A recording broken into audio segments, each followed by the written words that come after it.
Welcome back to the Cyber Risk TV live stream from the expo floor at InfoSec World 2024.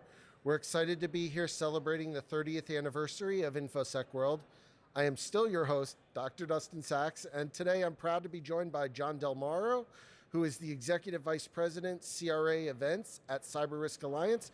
And today we're talking about InfoSec World 2024, and dare I say InfoSec World 2025, maybe even? Absolutely.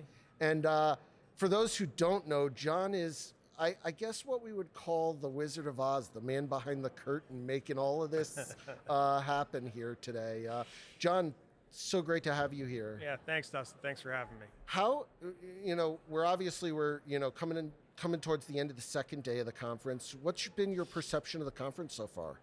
Yeah, so I think from the start over the weekend, from the workshops and the energy that the events had this year, over the last couple of years with COVID and having a hurricane come into the event 3 years ago, and really building on the momentum of higher attendance, more exhibitors, more technology providers, and just the overall energy and experience of the event has been really rich and it's been fun to watch it grow.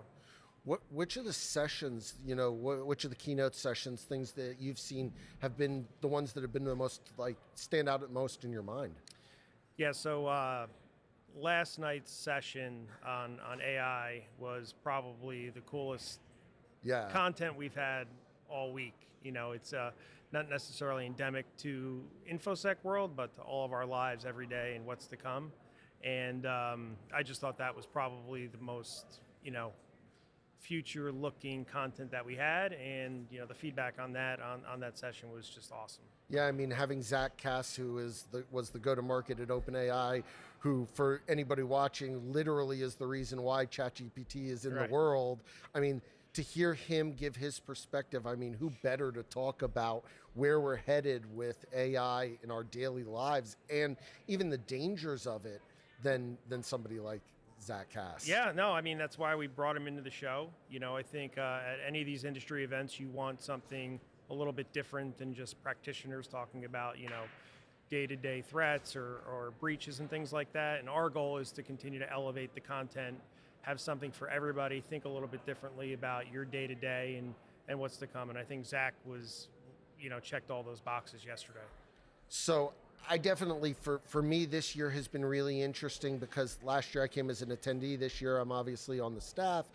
Seeing what it takes to put one of these conferences on, I think for the people who are watching, give us a picture into what it takes to put something like this on. I mean, you've got a team of people led by the amazing Chris Tanica, who's going to be joining us here in a little bit, putting this all together. But what does it take to put something like this on?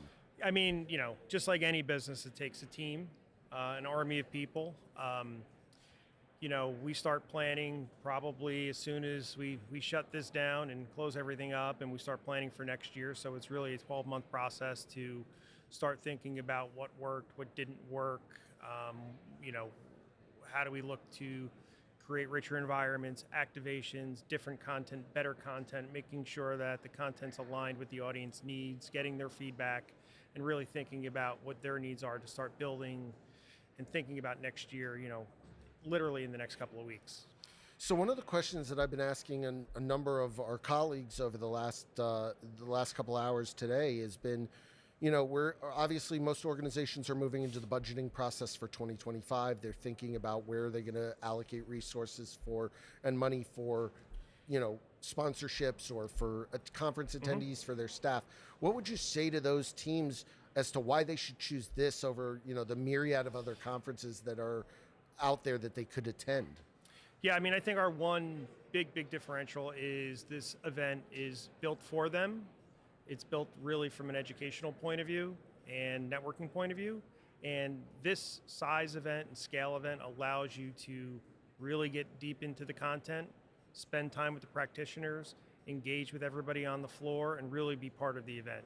Some of the larger scale events, which are in the tens and 20,000s of people, don't really allow you to be part of the fabric. And our goal is to make sure that whether, like you said, in the speaker, an attendee, participant is to be part of the fabric of InfoSec World. Yeah, absolutely. And I would also argue that our team is probably the most fun of any conference team out for there. sure, I for mean, sure. That's one, work hard, play hard. we So definitely get in there and interact with the attendees, and they like that. It's not this group of off behind the scenes doing all the conference, and they don't ever get to see those people. It's all about those relationships for sure.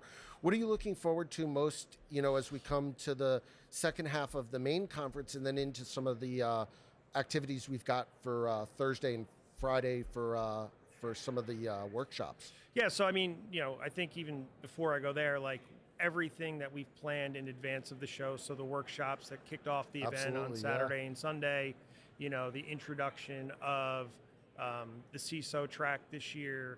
We had the Women in Cyber breakfast this morning. So the one thing that the team's always been challenged to do is, not just popping up the tent and doing the same thing, but how do we think about the business differently? How do we build upon the success that we've had in the past and continue to give people that have maybe been here, many years, consecutively and experiencing something different, and even from somebody new that's like, wow, I have to come to this every year. That was great. It was fun. I learned a lot. And something I've always talked about is you're going to invest that kind of money and time into an experience. It's got to be like really fun and really worth your time.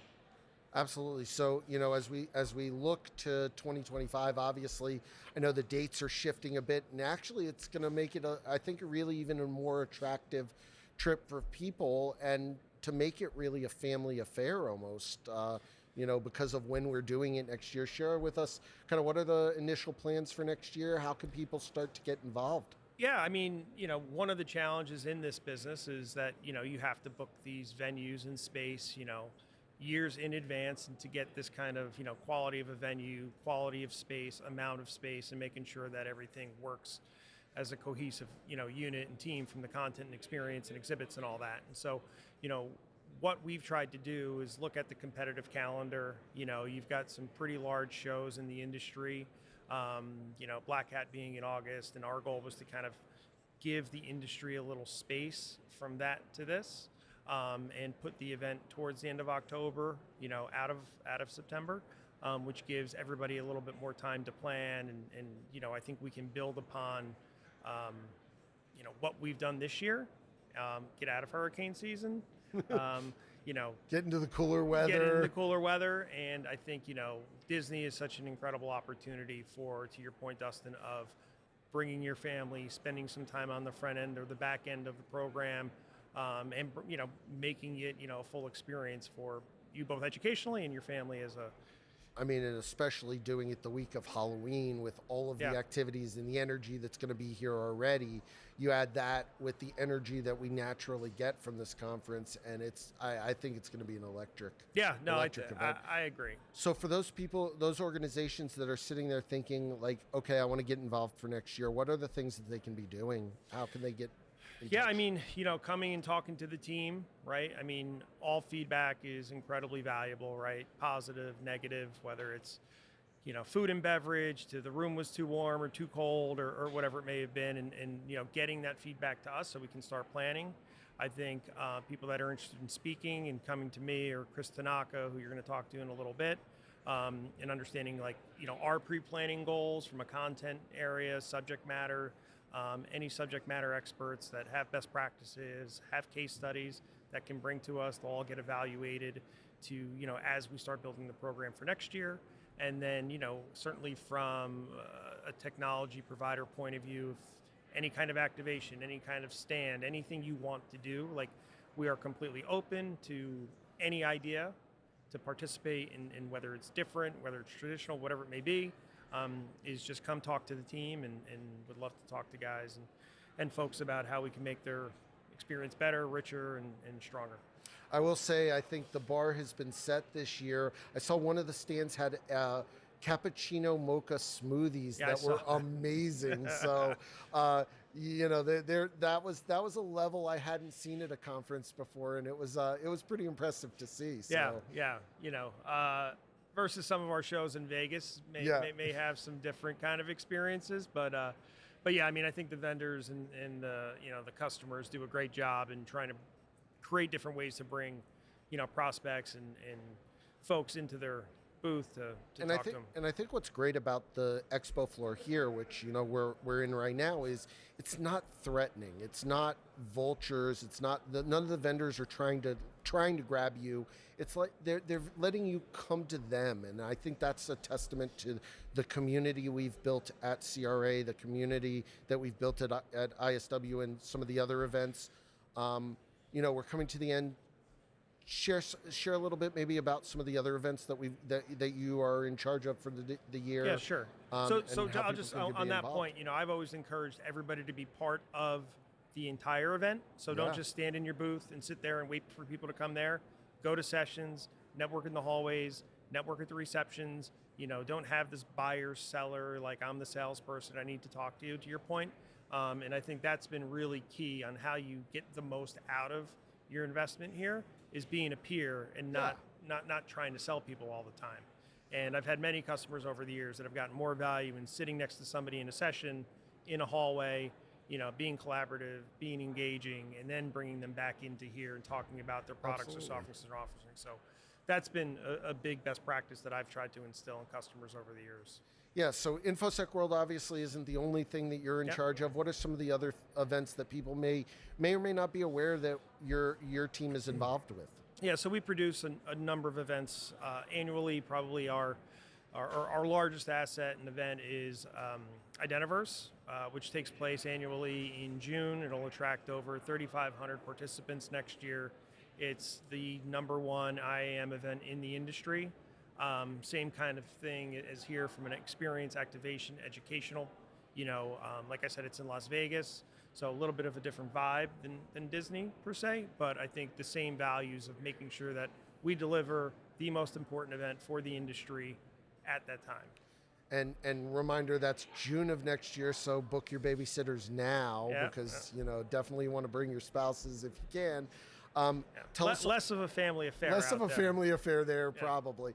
I know one of the other ones that we do is coming up here pretty soon is MSSP Live, right? Yeah. So MSSP Alert Live is coming up, Austin, Texas, middle of October.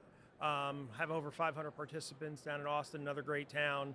Another little bit of a different market in the channel market than sort of InfoSec World or Identiverse, but still really important. The event's grown; it's in its 3rd year, and like I said, we'll have over 500 people down in Austin, Texas, and really looking forward to executing that one as well. Yeah, and there were worse places to be in October than Austin. Yeah, I mean, Austin's that's a great town. Certainly the best time of year to be there as somebody who lives, very adjacent to it, just outside of Houston. October is certainly better than, let's say, like this time of year or June. Yeah. Certainly. So, John, kind of final thoughts, anything you want to leave the audience, those who are watching this, those who may be watching it on replay, for them to take away from this experience? Yeah, no, I just think, Cyber Risk Alliance takes a lot of pride in what we do. I certainly do, and making sure that, the investment that you put into any of our products are first class and valuable, and that's, what I talk to my team about, and building, really, really important assets for the community. Yeah, and I know I've certainly heard people today and even as early as yesterday starting to say the quality of the content this year versus last year is just leveled up. So I know we're going to continue. It's going to move to even another level next year and the year after. And for, we're sitting here at the 30th anniversary. I hope that, down the line, there's a generation sitting here talking about the 60th anniversary. Whether we'll be here or not, that's, remains to be seen. But I'm certainly feel like this could be something that we could be talking about 30 years from now. Yeah, even I hope so. I don't think I'll be here, but well, maybe my son or something. Well, thank you so much, John, for joining us today. This was really great. Thank you for joining us for this interview. Thank you for those of you who've been tuning in for all of these interviews from InfoSec World. To find all of the Cyber Risk TV coverage of this year's event, visit securityweekly.com/ISW. We've got more of these interviews coming up. We're not done yet. Please stick by and continue to watch. Thank you. Great. Thanks, Dustin. Thanks, John. Okay.